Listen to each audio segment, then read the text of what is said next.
السلام علیکم اسٹوڈنٹ، آج ہم چیپٹر پڑھیں اسلامی جمہوریہ کے قیام کی طرف پیش قدمی۔ چیپٹر نمبر 4 ہے، اس کا ہم ٹاپک پڑھیں حقوق و فرائض، یعنی کہ آپ کو کون سے حقوق حاصل ہیں جو آپ کو ریاست اسٹیٹ کی طرف سے حاصل ہوئے ہیں، اور اس کے مطابق کون سے ایسے فرائض سر انجام دینے ہیں، اور اگر ہم ان سے انحراف کرتے ہیں حقوق و فرائض سے تو اس کے سلسلے میں کیا نتائج بھگتنے پڑتے ہیں۔ یہ سب ہم آج اس ٹاپک میں ڈسکس کریں گے، تو چلیے اپنا لیکچر اسٹارٹ کرتے ہیں۔ حقوق و فرائض۔ حقوق حق کی جمع ہے۔ انگریزی میں حقوق کے لیے رائٹ کا لفظ استعمال کیا گیا ہے۔ مشہور فلسفی ٹی ایچ گرین نے حقوق کی تعریف ان الفاظ میں کی ہے کہ حقوق اچھی زندگی گزارنے اور تمام انسانوں کی شخصیت کی تعمیر و تکمیل کے لیے ضروری شرائط کا نام ہے۔ کوشچن لکھیں، حقوق کے معنی کیا ہیں، اور ٹی ایچ گرین نے حقوق کی تعریف کیا کی ہے۔ حقوق کا تصور اتنا ہی قدیم ہے کہ جتنا خود انسان۔ اللہ تعالیٰ نے انسان کو زمین پر اتارنے سے پہلے جس خدا یعنی ہدایت کے بھیجنے کا وعدہ کیا تھا، اس میں تمام بنیادی انسانی حقوق کی ضمانت بھی شامل تھی۔ یعنی خدا ہدایت ہی دراصل وہ حقوق ہیں، وہ بنیادی حقوق ہیں جو انسان کو حاصل ہے۔ حضرت آدم علیہ السلام کا بیٹا قابیل اپنے بھائی حابیل کو قتل کر کے سب سے بڑے انسانی حق یعنی حق کے زندگی کو پامال کرنے والا سب سے پہلا انسان تھا۔ اس واقعے کا ذکر قرآن مجید میں بھی آیا ہے۔ دنیا میں آنے والے تمام انبیاء علیہ السلام کی بعثت کا مقصد زبردستوں کے مقابلے میں کمزوروں کو حقوق کی حفاظت کرنا، یعنی سب سے پہلا حق جو ہے جس نے پامال کیا وہ قابیل تھا، جس نے اپنے بھائی حابیل کو قتل کیا، اور انسانی زندگی کو پامال کرنے والا وہ پہلا انسان تھا۔ کس نے انسانی زندگی یا حق زندگی کو پامال کرنے والا پہلا انسان کون تھا؟ حق زندگی کو پامال کرنے والا پہلا انسان کون تھا؟ حقوق کیوں بنائے گئے؟ Question number 2۔ تو اللہ تعالیٰ نے انبیاء علیہ السلام کو بھیجا، اور اس کا مقصد صرف یہی تھا کہ کمزوروں کو حقوق کی حفاظت کی جائے۔ نبی کریم صلی اللہ علیہ وسلم نے حقوق و فرائض کے باہمی تعلق کو آج سے 1400 سال پہلے واضح کر دیا تھا۔ کوئی ماہرین سیاسیات اس تک آج تک نہیں پہنچ سکا۔ حضور صلی اللہ علیہ وسلم نے فرمایا کہ مسلمانوں کو چاہیے کہ دوسروں سے ویسے ہی سلوک کرے جیسا سلوک وہ خود سے دوسروں سے توقع کر رکھتا ہے۔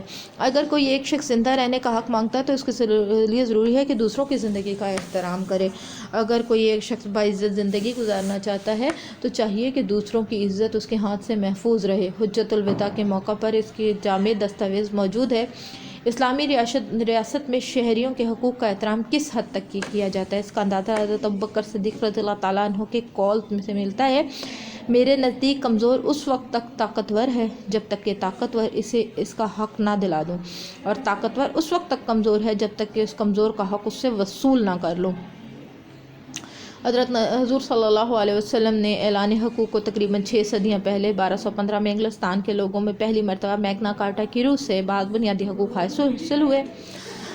کوسچن لکھ لیں، حضرت ابوبکر صدیق رضی اللہ تعالیٰ عنہ کا قول۔ حقوق کے بارے میں حضرت ابوبکر صدیق رضی اللہ تعالیٰ عنہ کا قول واضح کریں۔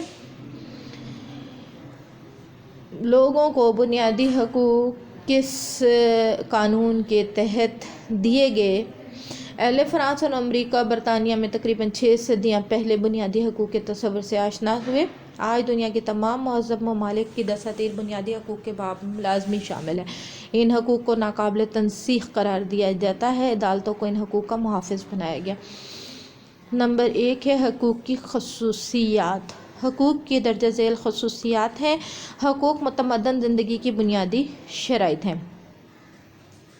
زندگی گزارنے کے لیے حقوق لازمی ہیں۔ اگر بے اصول زندگی گزاری جائے تو وہ جانوروں کی زندگی بے اصول ہوتی ہے۔ تو متمدن زندگی، تہذیب و تمدن کے ساتھ جو زندگی گزاری جاتی ہے اس میں حقوق لازم ہیں۔ نمبر 2 ہے ریاست اپنے اختیارات کو استعمال کر کے حقوق کا تحفظ دیتی ہے۔ اگر کسی کو کوئی حقوق حاصل ہے تو ریاست اس کا تحفظ کرتی ہے کہ اس کو یہ حق حاصل ہونا چاہیے، اور قانون بناتی ہے، اور جو کہ ریاست کے ذریعے ہی ممکن ہے۔ حقوق میں یکسانیت، یعنی کہ تمام شہریوں کو بنیادی حقوق ملنے چاہیے، سب کو یکساں طور پر ملنے چاہیے۔ حقوق ناقابل تنسیخ ہوتے ہیں۔ ایسا نہیں ہو سکتا کہ کوئی شہری تو کسی ایک وقت کسی حق سے محروم نہیں کیا جا سکتا اس وقت جب تک کسی قانون یا حکمران کو آئینی طور پر ضرورت پورا کرنے کے لیے ایسا کرنا ضروری نہیں ہوگا۔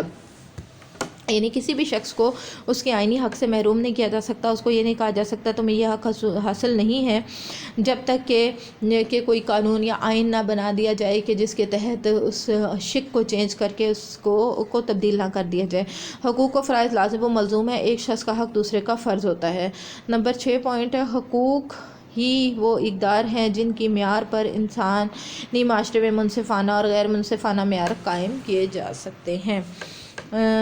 حقوق کی خصوصیات، کوئی سے 3 حقوق کی خصوصیات تحریر کریں۔ فرائض فرض کی جمع ہے، اس کی بنیادی مقصد انگریزی میں اس کے لیے لفظ ڈیوٹیز استعمال کیا جاتا ہے۔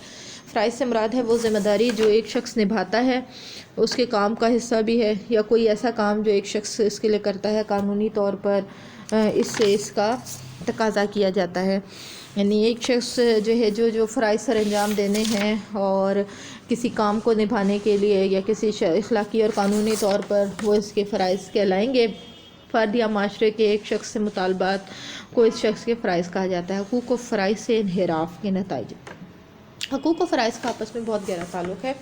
ہر وہ حق جو ہمیں حاصل ہوتا ہے اس کے ساتھ ہمارے ساتھ فرائض بھی عائد ہوتے ہیں۔ کہا جا سکتا ہے حقوق و فرائض کی نوعیت ایسی ہے کہ جیسے ایک سکے کے 2 رخ، ہر حق ایک فرض کے ساتھ پیوست ہوتا ہے، دونوں ایک دوسرے سے جدا نہیں ہو سکتے۔ حقوق و فرائض سے انحراف سے معاشرے میں شرطی زندگی کے حق میں بہت ہی مہلک ثابت ہو سکتے ہیں۔ اس نتائج ہم بطور خلاصہ اس طرح بیان کر سکتے ہیں۔ حقوق و فرائض کا تعلق انسانی زندگی معاشرتی سے۔ الف کا حق بے کا فرض ہے اور بے کا فرض الف کا حق ہے، یعنی والدین کے اگر حقوق ہیں تو اولاد کے فرائض ہیں، اور والدین کے حقوق و فرائض اور پھر والدین کے اگر فرائض ہیں تو اولاد کا وہ حق ہے، یہ ایک دوسرے کے ساتھ لازم و ملزوم ہیں۔ اس کو کسی طور پہ بھی وہ جھٹلایا نہیں جا سکتا، اسے انحراف نہیں کیا جا سکتا۔ لیکن اگر ایسا نہیں ہو، اگر ایک شخص اگر والدین اپنے فرائض پورے نہیں کر رہے تو اولاد کو اس کا حق نہیں مل رہا، جو کہ معاشرے میں اس شخص کی شخصیت میں بگاڑ پیدا کر سکتے ہیں۔ اگر فور ایگزامپل ایک شخص ہے وہ دوسرے کی جان لے لیتا ہے تو دوسرے کے جان اور عزت اور مال کے تحفظ کرنا ریاست کی ذمہ داری ہے، تو پھر اگر وہ ایسا کرتا ہے تو اس نے دوسرے کے حقوق کو پامال کیا، اور کیونکہ اس کا فرض تھا کہ دوسروں کی جان، مال، عزت و آبرو کی حفاظت کرے، اس کے فرائض میں شامل تھا اور دوسرے کا حق تھا، اور اس نے دوسرے کے حق کو پامال کیا۔ اس صورت میں حکومت یا ریاست وہ پر ذمہ داری عائد ہوتی ہے کہ وہ اس کو سزائے موت دے یا کچھ بھی اس سے کو سزائے اس کے الٹرنیٹ دے۔ ایک محقق کا قول ہے کہ یہ سوچ قطعاً بے فائدہ ہے کہ حقوق کو فوقیت حاصل ہے یہ فرائض کو، یعنی کہ یہ نہیں ہم کہہ سکتے کہ حق زیادہ ضروری ہے یا فرائض، یہ دونوں ایک دوسرے سے جڑے ہوئے ہوتے ہیں۔ ایک شخص کے حقوق کا مطالبہ تو کرتا ہے لیکن دوسرے کے اوپر فرائض بھی عائد ہوتے ہیں، لیکن ایک شخص اگر مسلسل کہتا ہے مجھے یہ حق حاصل ہے، مجھے یہ حق حاصل ہے، اور اس کے ساتھ کوئی فرائض نہ ہو تو ایسا نہیں ہو سکتا۔ اس پر بہت سارے فرائض بھی حاصل ہوتے ہیں جن کو انہیں پورا کرنا ہوتا ہے۔ ایک وقت آئے گا کہ کسی بھی شخص کا کوئی حق باقی نہیں رہے گا، یعنی اگر سارے لوگ اپنے فرائض ہی صرف پورے کرتے رہیں تو پھر ایک وقت ایسا بھی آئے گا کہ جب کسی کا کوئی حق نہیں رہے، کیونکہ سب لوگ اپنے اپنے فرائض کو پورا کر رہے ہیں۔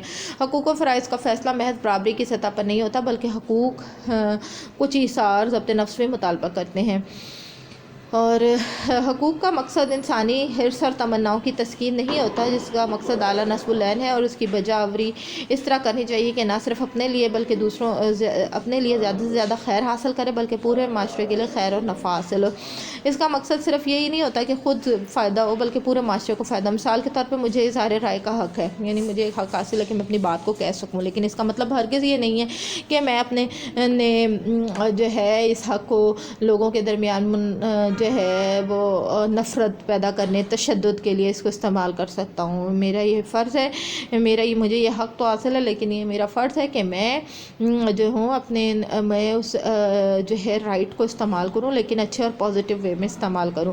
حقوق و فرائض سے انحراف کرتے ہوئے ہمیں یہ سوچ لینا چاہیے کہ فرائض ادا کرنے والے اور حق حاصل کرنے والے کے علاوہ دنیا میں ایک تیسری قوت بھی موجود ہے جو ان حقوق و فرائض کی پاسداری اور اس کے مؤثر نفاذ کے لیے نگران ہے۔ یہ قوت ریاست ہے، اور ریاست اس پر سزا دیتی ہے اور اس فرائض کی بجاوری میں کوتاہی برتتے ہیں، ریاستی شہریوں کے حقوق کی محافظ ہوتی ہے۔ رسول صلی اللہ علیہ وسلم کا قول ہے کہ اپنے بھائی کے لیے وہی پسند کرو جو تم اپنے لیے پسند کرتے ہو۔ حقوق و فرائض کے بارے میں لکھی جانے والی ہزاروں کتابوں پر بھاری ہے۔